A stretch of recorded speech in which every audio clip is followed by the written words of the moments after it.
Hola, ¿cómo están?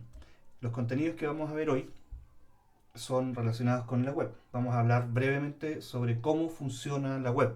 Vamos a hablar sobre algunos conceptos principales, algunos de sus desarrollos más importantes y vamos a ver algunos conceptos técnicos de cómo está funcionando, cómo funciona Internet. Acá tenemos a Tim Berners-Lee en esta primera imagen. Él se le atribuye la invención de la web, que no es lo mismo que Internet, y es una de las cosas que vamos a ver brevemente en esta breve presentación. Acá tenemos un par de imágenes. Tenemos a don Tim Berners-Lee en un lado y a Vint Cerf. Estos podríamos decir son los padres de lo que nosotros conocemos como la web y como la Internet hoy. Hay que hacer una distinción entre la diferencia entre web e Internet. Vint Cerf inventó un protocolo para conectar computadores. Cuando empezaron a realizarse experimentos sobre cómo conectar internet y estas cosas, habían problemas para conectar computadores entre universidades, entre diferentes lugares. Por lo general se conectaban computadores dentro de la misma universidad o dentro de ciertos grupos de universidades, pero habían problemas para conectar las diferentes redes, las diferentes nets internas de cada lugar. Y este caballero Vint inventó un protocolo conocido como TCP/IP que permitía que las máquinas se pusieran a conversar, que las máquinas pudieran tener un mismo lenguaje para conectarse. Tiempo después, a finales de los años 80, en CERN, en Europa, Tim Berners-Lee se da cuenta de que es muy complicado intercambiar documentos y él desarrolla un lenguaje para intercambiar y taguear información, contenidos, jerarquizarlo, y es lo que nosotros conocemos hoy como el HTML. Con Tim Berners-Lee podríamos decir que se inventa la web, que conecta contenidos, porque lo que es Internet es cómo se conectan las máquinas. Entonces ya tenemos los dos ingredientes súper importantes para conocer lo que nosotros ya tenemos el día de hoy, que es la web y la Internet. Entonces tenemos estas dos plataformas, estos dos sistemas, que no son lo mismo y son inventados por dos personas diferentes, pero que en conjunto hacen lo que nosotros conocemos como web e Internet, que ha significado toda una revolución para la cultura, el mundo, etc. De hecho, ellos usan siempre estas poleritas, se las hicieron, se las regalaron, porque siempre los confunden. Oye, usted inventó la web, usted inventó Internet. No, yo no inventé eso, lo inventó otra persona. ¿Cómo funciona? ¿Cuál es la estructura principal de Internet? Pensemos que hay dos computadores que están conversando. Hay uno que es el cliente, que podríamos decir que es el computador que nosotros tenemos, el computador portátil, etcétera, que desde este cliente se genera una petición a un servidor, que también es otro computador, pero tiene otros programas que corren por este lado del servidor. Entonces, desde nuestro computador, nosotros tenemos un navegador, un browser, Explorer, Firefox, Opera, Chrome, etcétera. Y en este navegador nosotros hacemos peticiones. Nosotros escribimos en la barrita de arriba www, dos puntos, slash, y el nombre de la página, qué sé yo, www.elmostrador.cl o c80.cl. Hacemos peticiones. Y esas peticiones se hacen mediante un protocolo que se conoce como protocolo HTTP. Y podríamos decir que esta petición es una pregunta que se envía a un servidor o se envía a la red en busca del servidor donde están los archivos, donde está alojado este sitio web que nosotros estamos buscando. Una vez que se encuentra, por un proceso un poco más complicado del que les estoy comentando, una vez que se encuentra dicho servidor, envía la respuesta al cliente.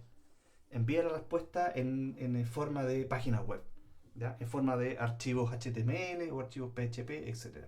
Pero el servidor en el fondo no es más que otro computador. Un computador tal vez con lenguajes y con funciones un poco diferentes, pero no es más que otro computador. Claro, hay servidores que son más grandes, mucho más caros porque están dedicados y especializados en este tema, pero no deja de ser un computador. Los lenguajes que nosotros tenemos por el lado del cliente en nuestro browser, los que trabajan en nuestro lado, digamos, son HTML, CSS y JavaScript. Y por el lado del servidor podemos decir que hay programas como Apache, MySQL y PHP. Eso en términos generales. Entonces, Internet funciona en base a preguntas que nosotros hacemos en el lado del cliente, que se envían a la red, se encuentra el servidor y el servidor, de ahí viene su nombre, sirve y nos envía esta respuesta. En Internet y en la web hay diversos protocolos. ¿Ya? Un protocolo que nosotros ya conocemos es el HTTP, que nos sirve para hacer estas preguntas y recibir las páginas web de vuelta. El HTTP significa protocolo de transferencia de hipertexto, Hypertext Transfer Protocol, y define cómo se comunican el cliente con los servidores. El cliente pide, pregunta, podríamos decir, y el servidor responde. Ahí nosotros podemos usar diversos navegadores que en el fondo son software especializados en hacer estas preguntas y estas consultas al servidor. Firefox, Chrome, Opera, etc. Por otro lado, tenemos otro protocolo, que es el protocolo FTP, que es un protocolo que nos permite generar transferencia de archivos. Ya no solamente hacer las preguntas, sino que conectar nuestro computador con otro computador, en este caso un servidor, y mediante esta conexión nosotros podemos transferir archivos, es decir, podemos tomar archivos de nuestro computador y dejarlos en el servidor, y de la misma manera tomar archivos del servidor y bajarlos a nuestro computador. Otro protocolo también muy usado es el SMPT, que es un protocolo que nos permite transferir, hacer intercambio de correo electrónico. Entonces los protocolos son estos mecanismos que nos permiten gestionar información y el tráfico entre diferentes computadores, local, servidores, clientes, etc. Nosotros cuando generamos una pregunta por el lado del cliente, esta consulta que nosotros hacemos, esta pregunta tiene cierta estructura. Primero, como vemos acá en la imagen, hay un protocolo, después hay un dominio, que es el sitio que se va a buscar, digamos, y después hay un top level domain, que en el caso de Chile es .cl, en otros países será .cn en el caso de China, .com.ar en el caso de Argentina, etc. Después de estas barritas nosotros tenemos, tal vez ingresamos a las secciones, ¿ya? A las secciones de este sitio o a la subcarpeta, etc. Y ya en la línea final, después de la última barrita, buscamos el archivo específico. Encontramos el archivo específico, que en este caso es un HTML, pero también podría ser una imagen, etc. Entonces, esto es lo que nosotros podemos conocer como la estructura de la petición. ¿Cuáles son los elementos que necesitamos? O el proceso. ¿Cuál podría ser el proceso cuando nosotros decidimos, voy a armar un sitio web, quiero programarlo en HTML, qué sé yo? ¿Cuál es el proceso? Podríamos decir que tiene tres grandes partes, y la primera parte es, claro, preparar el sitio, diseñarlo, programarlo, hacer los archivos HTML, hacer el sitio, digamos, en nuestro computador, que más tarde nosotros vamos a compartir. Esa podría ser la primera parte, ¿ya? Que es lo que vamos a ver más adelante. Otro elemento importante es el dominio, ¿ya? En el caso de, por ejemplo, .cl, puede ser el mostrador.cl, c80.cl, uc.cl, etc. Son dominios que pueden terminar en .cl, .info, .com u otro. Pero nosotros tenemos que comprar, entre comillas, este dominio, este nombre. Y lo que se hace con este nombre es asociarlo a un numerito que es el número del servidor.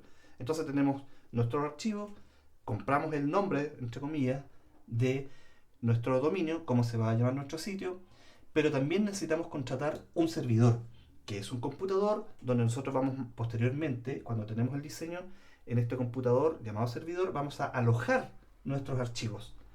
Y es un computador que está constantemente encendido, de manera que cualquier persona en el mundo puede conectarse a ese servidor y encontrar el sitio que nosotros diseñamos y que colocamos los archivos ahí. Estos son lo que se conoce como servicios de hosting, que son muchos, son diversos y hay de diferentes valores y diferentes gustos. Cuando nosotros tenemos nuestro archivo, cuando lo preparamos, cuando compramos el dominio y contratamos un servidor, lo que tenemos que hacer es vincular el dominio con el servidor. Cuando contratamos el servidor, nos van a dar un numerito que se llama DNS, Domain Name Server, y es ese numerito el que nosotros lo vinculamos con el dominio que nosotros compramos. Una vez que preparamos el sitio, compramos el dominio, contratamos el servidor y logramos vincular el dominio con dicho servidor, con el servidor que nosotros contratamos, nos queda más que subir los archivos al servidor. Y este proceso de subir los archivos al servidor se usa usando un cliente FTP. Así como existen los browsers, que son clientes HTTP, también existen los clientes FTP que nos permiten generar la conexión entre nuestro computador y el servidor para subir o sacar archivos. En el caso de Chile, tenemos ANIC Chile, que es la institución dependiente de la Universidad de Chile que se encarga de gestionar los dominios .cl. Y nosotros podemos ir a nic.cl, consultar si existe el dominio que nosotros queremos comprar, y si no existe lo podemos comprar, que en el fondo es una reserva por un periodo, 1 año, 2 años, 3 años. ¿Por qué es importante este proceso? Porque nosotros, cuando contratamos un servidor, estos tienen un número IP, que es un número que tiene 4 partecitas, pero nosotros de alguna manera no es un número muy poco recordable. Entonces lo que hacemos es asociarlo a un dominio. Entonces, el proceso que continúa es asociar este número con nuestro dominio, y eso se hace en los lugares donde nosotros compramos los dominios. En el caso de Nick Chile, lo hacemos en esta misma plataforma. Y lo otro que necesitamos tener es, claro, el servidor, que es un computador en el fondo con programas especializados para servir páginas y generar otros servicios como correos, etcétera. En el fondo, esta compra de un espacio nos permite, como ya lo comentamos, subir estos archivos que nosotros diseñamos sobre nuestro sitio. Estas dos cosas, dominio y servidor, tienen que estar enlazados, y una vez que nosotros compramos este servidor, podemos subir los archivos y ya la gente podría ver el sitio que nosotros tenemos diseñado. Ejemplos de servidor hay muchos, hay diversos. Yo voy a mencionar algunos que he conocido y que han resultado bastante buenos y con buen soporte. Por ejemplo, Bluehost, DreamHost, GandyNet, HostGator, y hay muchísimos más, ¿ya?